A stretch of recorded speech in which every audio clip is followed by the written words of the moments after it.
Hello dear students, welcome once again to this incredible platform of EduLover.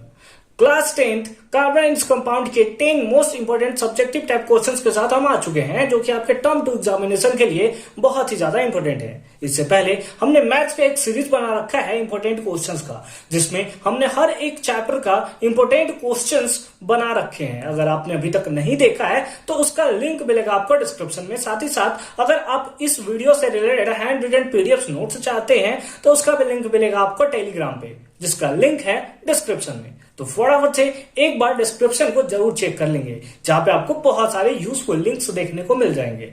चलिए फटाफट से video को start करते हैं और एक एक करके क्वेश्चंस को देखना हम लोग शुरू करते हैं। यहाँ पे जितने भी 10th क्वेश्चंस हम लोग सॉल्व करने जा रहे हैं वो आपके एग्जामिनेशन के पॉइंट ऑफ व्यू से बहुत ही ज्यादा इंपॉर्टेंट है। तो चलिए फटाफट से स्टार्ट करते हैं।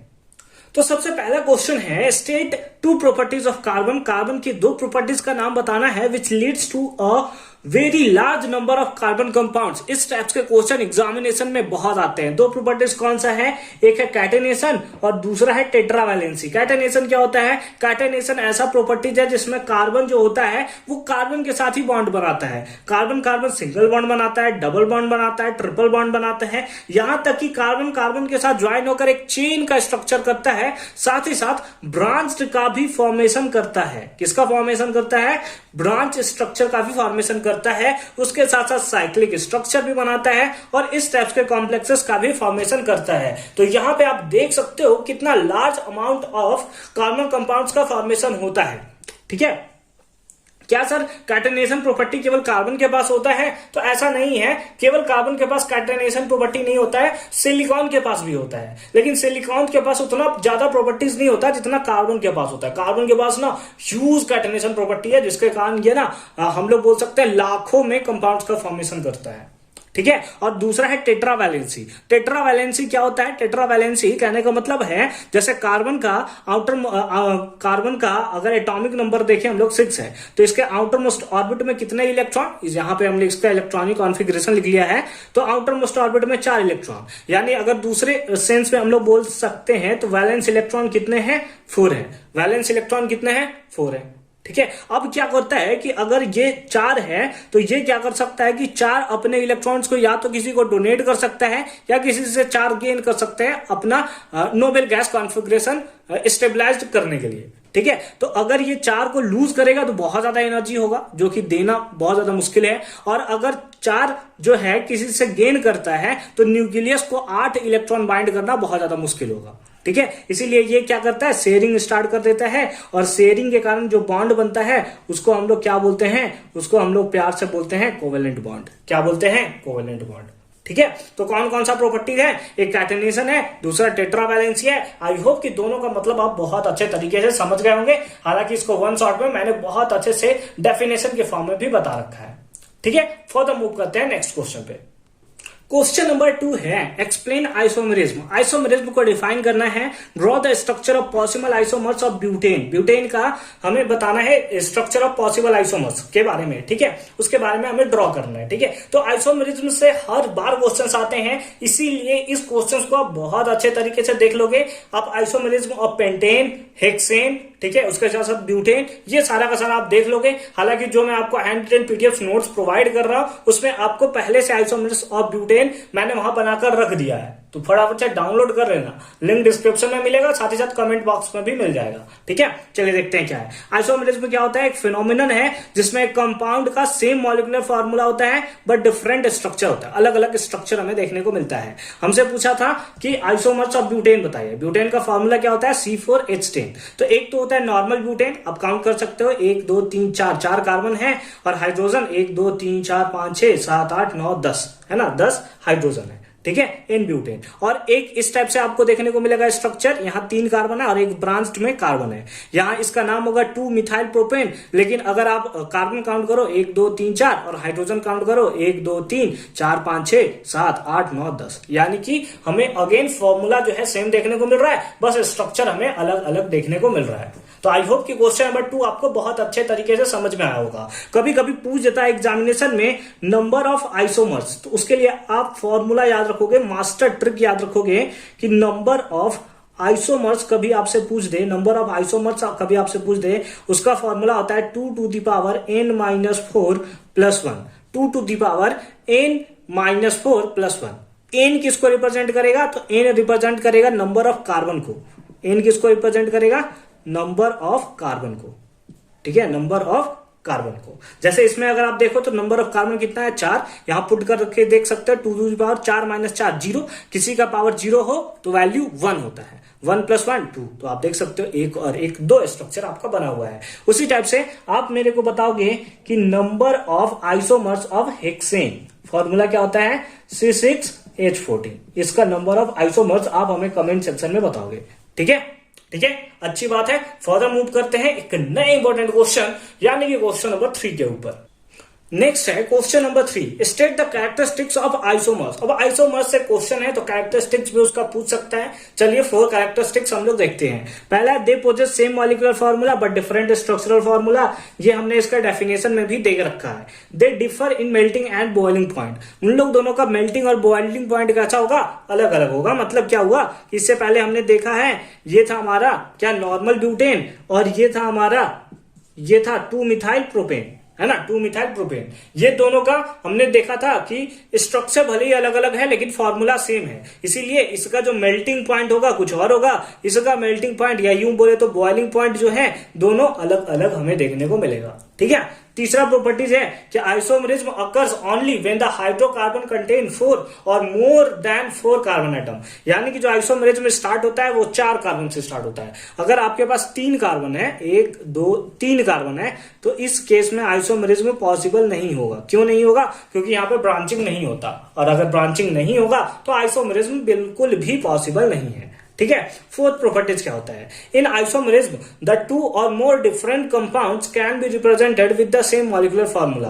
क्या होता है? आइसोमरिज्म में 2 या 2 से ज्यादा डिफरेंट कंपाउंड्स को हम लोग रिप्रेजेंट कर सकते हैं सेम मॉलिक्यूलर फार्मूला के थ्रू।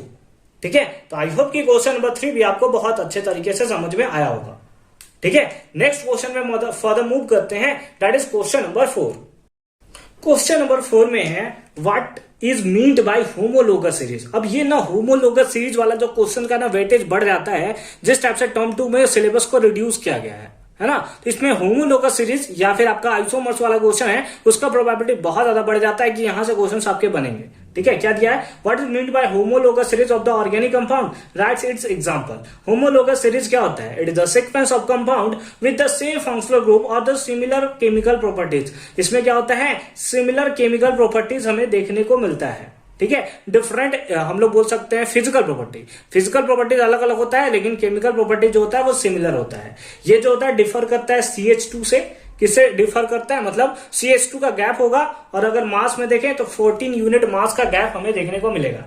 जैसे यहाँ पे आपका मीथेन है, इथेन है, प्रोपेन है। ठीक है, यहां से यहां तक अगर आप देखो तो 1 कार्बन और 2 हाइड्रोजन जाना है, यानी कि CH2 का गैप है। मास में अगर आप देखो तो इसका मास होता है 12, और 1 हाइड्रोजन का 1, 2 हाइड्रोजन का 2, ऐड कर लोगे 14 यूनिट मास आपको देखने को मिलेगा। साथ ही साथ अगर इसका गैप देखो, CH2 का गैप है, यानी कि 14 यूनिट मास का गैप देखने को हमें मिल रहा है। हालांकि एक और मैंने एग्जांपल बता रखा है इसके PDF नोट्स में, तो उसे आप जरूर से जरूर डाउनलोड कर लोगे, और टेलीग्राम पे ज्वाइन करना बिल्कुल नहीं भूलना। ठीक है, टेलीग्राम पे एकदम मस्त ज्वाइन कर लोगे। ठीक है, फर्दर मूव करते हैं क्वेश्चन नंबर 5 में। नेक्स्ट क्वेश्चन है, दैट इज क्वेश्चन नंबर 5। क्या है? Covalent compounds are generally poor conductor of electricity, why? या इसी से मिलता जुलता क्वेश्चन है, covalent compounds have low melting and boiling points, why? तो चलिए इसका आंसर देखते हैं कि covalent bonds are formed due to sharing of electron. जो कोवेलेंट बॉन्ड का फॉर्मेशन होता है कैसे होता है? शेयरिंग ऑफ इलेक्ट्रॉन से होता है बिटवीन एटम्स के बीच में। ठीक है, so they don't have the free electron that is required for the electricity transfer. मतलब क्या है कि जैसे अगर मीथेन का ले लें तो इसमें क्या होता है, सारा का सारा कार्बन जो है वो हाइड्रोजन के साथ बॉन्ड कर लिया, यानी कि सारा का सारा इलेक्ट्रॉन जो है वो शेयर कर लिया है, और ना ही इसके पास अब कोई फ्री इलेक्ट्रॉन है। अगर फ्री इलेक्ट्रॉन रहता तब तो इलेक्ट्रिसिटी को ट्रांसफर करता, लेकिन इसके पास जो फ्री इलेक्ट्रॉन है ही नहीं, तो ये इलेक्ट्रिसिटी का ट्रांसफर नहीं करेगा। यानी यहां से एक चीज हमें बात समझ में आती है कि जब भी इलेक्ट्रिसिटी वाला कॉन्सेप्ट आएगा, हमारे पास इलेक्ट्रॉन का कॉन्सेप्ट अच्छे तरीके से याद होना चाहिए, तभी हम इस टाइप के क्वेश्चंस का सॉल्यूशन कर सकते हैं। ठीक है। दूसरा में दिया हुआ है covalent compounds have low melting and boiling point. इसका रीजन क्या होता है? तो कोवेलेंट कंपाउंड्स का फॉर्मेशन जो होता है वो कोवेलेंट बॉन्ड्स के थ्रू होता है, जो कि ना वीक होता है नेचर में। कोवेलेंट बॉन्ड जो होता है वीक होता है। वीक कहने का मतलब क्या हो गया कि थोड़ा सा अगर आप इसको हीट दे देते हो तुरंत मेल्ट कर जाता है, बॉइल कर जाता है। इसीलिए इसका मेल्टिंग और बॉइलिंग पॉइंट जो होता है वो लो होता है, क्योंकि वीक होता है नेचर में। जैसे कि अगर आपका एक ईंट है, ईंट को तोड़ना है, तो अगर एक बहुत हार्ड ईंट है तो उसको तोड़ने में आपको बहुत ज्यादा फोर्स लगाना पड़ेगा। लेकिन एकदम थोड़ा सा एकदम क्या बोलते हैं, एकदम कमजोर सा उसको आप ऐसे करोगे तुरंत ईंट टूट जाएगा, है ना। तो उसी केस की तरह हम इसको समझ सकते हैं कि ये नेचर में कोवेलेंट बॉन्ड जो होता है वीक होता है, जिसके कारण इसका लो मेल्टिंग और बॉइलिंग पॉइंट हमें देखने को मिलता है। ठीक है, क्वेश्चन नंबर 5 अच्छी तरीके से समझ में आया। फर्दर मूव करते हैं नेक्स्ट क्वेश्चन पे। नेक्स्ट क्वेश्चन यानी कि क्वेश्चन नंबर 6 है, why does carbon atom become stubble after sharing 4 electrons. यानी कि कार्बन क्यों स्टेबल होता है अपने 4 इलेक्ट्रॉन को शेयर करने के बाद। What types of bond is formed by sharing. तो एक चीज तो हमें पता है कि जब भी शेयरिंग ऑफ इलेक्ट्रॉन्स होता है कोवेलेंट बॉन्ड का फॉर्मेशन होता है। सेकेंड वाला तो हमें पता है। फर्स्ट वाले में हमें दिया है कि कार्बन जो होता है स्टेबल क्यों होता है जब वो अपने 4 इलेक्ट्रॉन को शेयर करता है। तो चलिए देखते हैं। The element carbon has the atomic number 6। हमें पता है कि कार्बन का एटॉमिक नंबर 6 होता है, ये तो नर्सरी से पढ़ते आ रहे हैं हम लोग, कुछ ज्यादा हो गया। And it's electronic configuration is 2,4। यहां पे देख सकते हो कार्बन 6 है, इसका इलेक्ट्रॉनिक कॉन्फिगरेशन 2 है, 4 है। 4 क्योंकि आउटर मोस्ट ऑर्बिट में जितने इलेक्ट्रॉन प्रेजेंट होते हैं उसी को हम लोग वैलेंस इलेक्ट्रॉन बोल सकते हैं। तो वैलेंस इलेक्ट्रॉन अगर कार्बन का पूछे तो 4 है, ठीक है। और क्योंकि इसका वैलेंस इलेक्ट्रॉन 4 है इसीलिए इसको बोलता है टेट्रा वैलेंट। टेट्रा मतलब होता है 4, वैलेंट मतलब वैलेंस इलेक्ट्रॉन। तो 4 वैलेंस इलेक्ट्रॉन है, टेट्रा वैलेंट है। It can be neither gain और लूज 4 इलेक्ट्रॉन्स। मैंने इससे पहले भी आपको डिस्कस कर रखा है कि ये ना तो 4 इलेक्ट्रॉन गेन कर सकता है, अगर 4 इलेक्ट्रॉन गेन करेगा तो इसके पास 8 इलेक्ट्रॉन हो जाएगा और न्यूक्लियस को 8 इलेक्ट्रॉन को बाइंड करके रखना बहुत ज्यादा मुश्किल होगा। और अगर ये लूज करता है अपने 4 इलेक्ट्रॉन को तो बहुत ज्यादा एनर्जी का रिक्वायरमेंट होगा जो कि फुलफिल नहीं हो पाता है, ठीक है। It can be neither gain or lose for electron to acquire the nearest noble gas configuration. noble gas configuration मतलब अगर 4 इलेक्ट्रॉन को गेन करेगा तो ये बन जाएगा 8, यानी कि हो जाएगा 2,8। तो ये बन जाएगा नियॉन जैसा जो कि एक नोबेल गैस है। अगर ये 4 इलेक्ट्रॉन को लूज करता है तो बन जाएगा 2 जो कि हीलियम है। क्या है? हीलियम है, जो कि अगेन एक नोबेल गैस है, ठीक है। हाँ, तो अब हमारे पास क्या होता है कि ओनली वे, केवल एक ही तरीका बच जाता है to share the 4 valence electron to the other atoms, कि शेयरिंग ऑफ इलेक्ट्रॉन्स हो। और जब शेयरिंग ऑफ इलेक्ट्रॉन से जो बॉन्ड का फॉर्मेशन होता है दैट इज कोवेलेंट बॉन्ड। किसका फॉर्मेशन होता है? कोवेलेंट बॉन्ड का, ठीक है। अच्छे तरीके से आई होप कि समझ में आया होगा क्वेश्चन नंबर 6। नेक्स्ट क्वेश्चन पे मूव करते हैं। इंपोर्टेंट क्वेश्चन है क्वेश्चन नंबर 7, बहुत अच्छे तरीके से आप देखोगे। नेक्स्ट क्वेश्चन है दैट इज क्वेश्चन नंबर 7। क्या है? Which oil should be chosen for cooking to remain healthy. ये क्वेश्चन है 2020 में रिपीट हुआ है ना। इससे पहले भी क्वेश्चन 2014 के आसपास ये क्वेश्चन आया हुआ था, तो इसे आप अच्छे तरीके से लर्न करके रख लोगे। हालांकि इस टाइप का क्वेश्चन जो है एनसीईआरटी में गिवन नहीं है, ये डायरेक्ट क्वेश्चन ये ना आपके साइड बुक से उठाया गया है, ठीक है।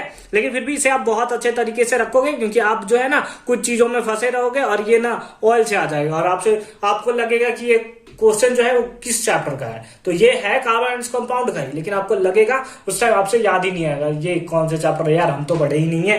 तो देखिए क्वेश्चन नंबर 7 क्या पूछा है कि कौन सा जो ऑयल है उसको चूज किया जाता है कुकिंग खाना बनाने के लिए जो हमारे लिए हेल्दी हो, और ऐसा क्यों किया जाता है। तो याद रखेंगे वेजिटेबल ऑयल जो कि क्या कंटेन करता है? Long unsaturated carbon atoms. क्या करता है? लॉन्ग अनसैचुरेटेड कार्बन एटम्स जो कंटेन करता है उसको चूज किया जाता है कुकिंग के लिए, क्योंकि ये हमारे लिए हेल्दी होता है। कैसा? Long unsaturated. अनसैचुरेटेड किसको बोलते हैं? अनसैचुरेटेड उसको बोलते हैं जिसमें कार्बन कार्बन के बीच में या तो डबल बॉन्ड हो या फिर ट्रिपल बॉन्ड हो, ठीक है। अच्छी बात है। अब ऐसा क्यों किया जाता है? तो इसके 2 रीजन है। पहला नंबर है they do not, does not, आप थोड़ा जो ग्रामेटिकल मिस्टेक है उसको आप अच्छे कर लोगे, ठीक है। They do not require large amount of heat to break down the atoms. आपको पता है कि जो कार्बन एटम्स होते हैं वो क्या करते हैं? कोवेलेंट बॉन्ड्स का फॉर्मेशन करते हैं, और कोवेलेंट बॉन्ड्स जो होते हैं नेचर में वीक होते हैं, इसलिए उनका बॉन्ड्स जो है इजिली ब्रेक हो जाता है, जिसके कारण इनको लार्ज अमाउंट ऑफ हीट का रिक्वायरमेंट नहीं होता है टू ब्रेक कार्बन एटम्स, ठीक है। दूसरा पॉइंट है does not take long time to cook. ये जो होते हैं बहुत ज्यादा समय भी नहीं लगाते खाना पकाने के लिए, विच प्रिवेंट ओवर कुकिंग, जो कि प्रिवेंट करता है ओवर कुकिंग से। और ओवर कुकिंग से क्या होगा, तो ओवर कुकिंग जो होता है वो हमारे बॉडी के लिए बहुत ज्यादा हार्मफुल होता है। ठीक है, तो ये 2 पॉइंट्स हैं, इनको बहुत अच्छे तरीके से आप लर्न करके रख लोगे। ठीक है, अच्छी बात है। नेक्स्ट क्वेश्चन पे मूव करें, क्वेश्चन नंबर 8 पे मूव करते हैं। तो क्वेश्चन नंबर 8 क्या है, क्वेश्चन नंबर 8 है right the number of covalent bond in the molecule C4H10। C4H10 में नंबर ऑफ कोवेलेंट बॉन्ड बताना है। कोवेलेंट बॉन्ड का फॉर्मेशन कैसे होता है भैया, कितने बार पढ़ लिया हमने, शेयरिंग ऑफ इलेक्ट्रॉन से। किससे, शेयरिंग ऑफ इलेक्ट्रॉन से। शेयरिंग ऑफ इलेक्ट्रॉन से जिस बॉन्ड का फॉर्मेशन होता है उसी बॉन्ड का नाम है कोवेलेंट बॉन्ड। आइए इसका स्ट्रक्चर बनाते हैं, C4H10। ठीक है, आइए हाइड्रोजन बैठाना तो सबको आता है, बहुत मजा आता है सर हमें हाइड्रोजन बनाने में। सबसे इजी हमें यही लगता है कि हाइड्रोजन को बस पकड़ के बैठाते रहो। ठीक है, ठीक है, अच्छी बात है। अब जो सिंगल बॉन्ड आपको देखने को मिल रहा है, क्योंकि यहां पर भी sharing of electron, sharing of electron, sharing of electron, sharing of electron, तो यानी कि यहां पे हमें टोटल बॉन्ड बताना है कि टोटल बॉन्ड कितने हैं। आइए ना काउंट करते हैं, 1 2 3 4 5 6 7 8 9 10 11 12 13, यानी कि टोटल कितने हैं, 13 शेयर ऑफ इलेक्ट्रॉन्स है ना। टोटल कितने बॉन्ड्स है, 13 बॉन्ड्स है। और क्योंकि ये शेयरिंग ऑफ इलेक्ट्रॉन से बॉन्ड बने हैं, कौन से बॉन्ड है, कोवेलेंट बॉन्ड है, यानी कि यहां लिख सकते हैं 13 कोवेलेंट बॉन्ड, 13 कोवेलेंट बॉन्ड।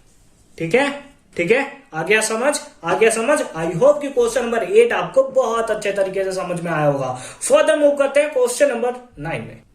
तो नेक्स्ट क्वेश्चन है, क्वेश्चन नंबर 9 है, बहुत प्यारा सा क्वेश्चन है और आने का प्रोबेबिलिटी बहुत ज्यादा है। हालांकि जो भी 10 क्वेश्चन मैंने ले रखा है सारा का सारा आने का प्रोबेबिलिटी बहुत ज्यादा है, अच्छे तरीके से सब कर लोगे। ठीक है, क्वेश्चन नंबर 9 क्या है, right the molecular formula of the following compound and draw there electron dot structure. इसका सबसे पहले मॉलिक्यूलर फॉर्मूला बताना है, उसके बाद इलेक्ट्रॉन डॉट स्ट्रक्चर भी ड्रॉ करना है। इलेक्ट्रॉन डॉट स्ट्रक्चर ड्रॉ करने का सबसे सिंपल सा तरीका मैं आपको बताने वाला हूं, अच्छे से देखो।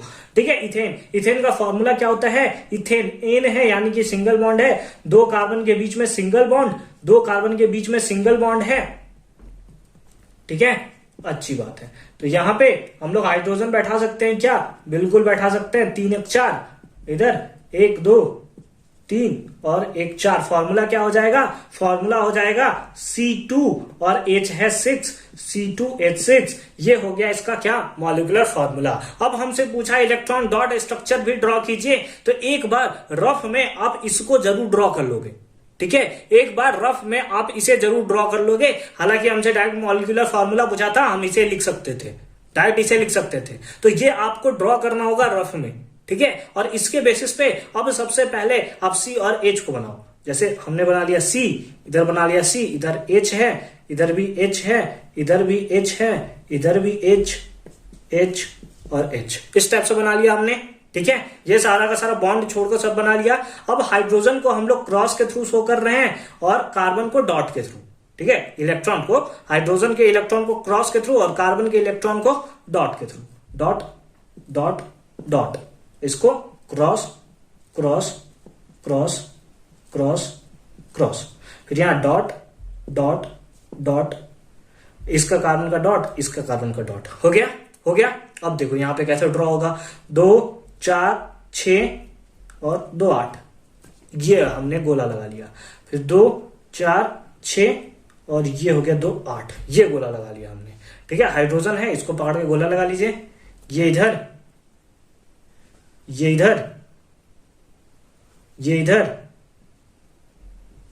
ये इधर, ये इधर और ये हो गया आपका इधर। ठीक है, ये हो गया electron dot structure of ethane. उसी टाइप से इथाइन का बोला है, इथाइन, आइन, आइन मतलब 2 कार्बन के बीच में ट्रिपल बॉन्ड। तो आइए बनाते हैं ना, कार्बन और कार्बन के बीच में कितना, ट्रिपल बॉन्ड। 3 बॉन्ड कंप्लीट हो चुका है, 4, और इसका हो गया 4। फॉर्मूला क्या हो गया, फॉर्मूला हो गया C2H2, C2H2।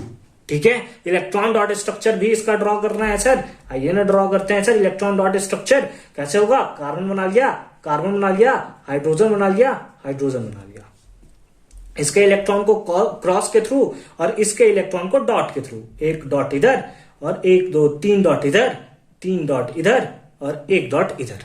आइए अब इसको ड्रॉ करते हैं। 2 और 6 8, फिर यहां से 6 और 2 8 बन गया। अब हाइड्रोजन को सेपरेट करके लिख देना है इधर, और ये अंकल जी हो गए इधर। ये हो गया electron dot structure of ethyne. समझ में आ रहा है? समझ में आ रहा है? इस टाइप से एक बार रफ में ड्रॉ कर लोगे, उसके बेसिस पे आप सब कुछ बना सकते हो।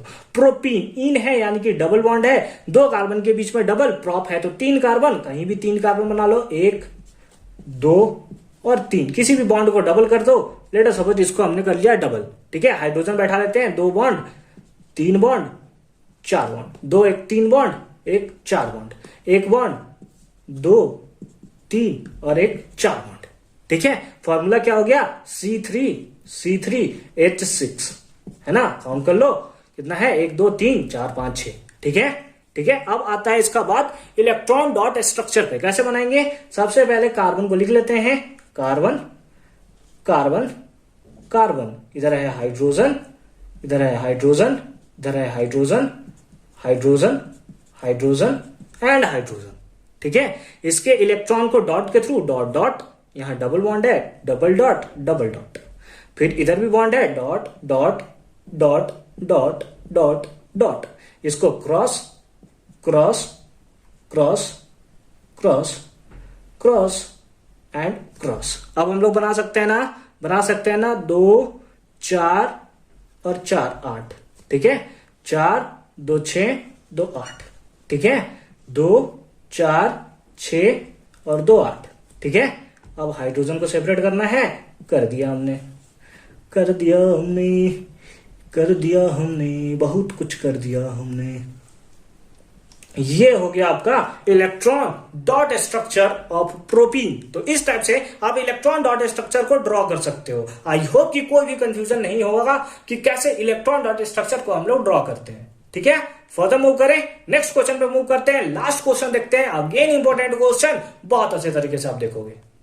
तो चलिए लास्ट क्वेश्चन यानी कि क्वेश्चन नंबर 10 देखते हैं। Right the name and molecular formula of the first member of the homologous series of alkyne. Alkyne का हमें बताना है कि फर्स्ट होमोलोगस सीरीज का मतलब होमोलोगस सीरीज का फर्स्ट मेंबर कौन सा होगा। तो एल्काइन है, आइन है, तो आइन का मतलब होता है कि कार्बन कार्बन के बीच में कितना, ट्रिपल बॉन्ड, है ना। कम से कम तो 2 कार्बन होगा तभी तो ट्रिपल बॉन्ड होगा, यानी कि इसमें मिथाइन पॉसिबल नहीं है। कहां से शुरू होगा? इथाइन से। कहां शुरू होगा? इथाइन से, इथाइन से।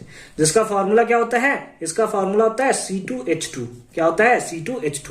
और यही है इसका right answer of the first part of the question, ठीक है। यानी कि name and molecular formula, name ethyne है, मॉलिक्यूलर फार्मूला C2H2 है, जो कि फर्स्ट मेंबर है होमोलोगस सीरीज ऑफ एल्काइल का, ठीक है। इथाइल के बाद आप देखोगे तो क्या आता है? प्रोपाइन, ठीक है। क्या होता है? Propyne, propyne. और आपको बता रखा है होमोलोगस सीरीज डिफर किससे करता है? CH2 से। ऐड कर दो CH2, C3H4, और यही है आपका प्रोपाइन का फॉर्मूला, ठीक है।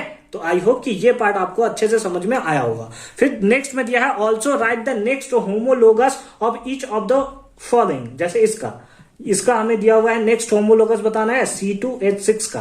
तो ये क्या है? एल्केन है। एल्केन हम लोग क्या करते हैं? CH2 ऐड करते हैं, ऐड कर दीजिए CH2, C एक बढ़ गया 3, H2 बढ़ गया तो H8, ठीक है। इसमें अगर और आप देखना चाहो तो CH2 फिर ऐड कर दो तो ये हो जाएगा C4H10, ठीक है। इस टाइप से हो जाएगा। सेकेंड पार्ट में हमें दिया हुआ है C3H4, है ना। C3H4 किसका है? एल्काइन ग्रुप का है। इसका नाम है प्रोपाइन। यही देखिए प्रोपाइन ही है ना। इसका हमें नेक्स्ट होमोलोगस सीरीज बताना है। CH2 ऐड कर दो ना भाई, क्या हो जाएगा? C4H6, C4H6। फिर अगर ऐड करना चाहो तो ऐड कर सकते हो C5H8, H8। तो इस टाइप से आप आंसर लिख सकते हो। तो आई होप कि सारा का सारा पार्ट आपको बहुत अच्छे तरीके से समझ में आया होगा। मिलते हैं आपसे नेक्स्ट क्वेश्चन में। ये था कार्बन कंपाउंड के 10 most important subjective type question. आप नेक्स्ट किस चैप्टर के ऊपर इंपोर्टेंट क्वेश्चंस देखना चाहते हो आप हमें कमेंट सेक्शन में जरूर बताओगे। और पीडीएफ नोट्स को डाउनलोड करना बिल्कुल नहीं भूलोगे, जो कि आपको हमारे टेलीग्राम पे मिलेगा।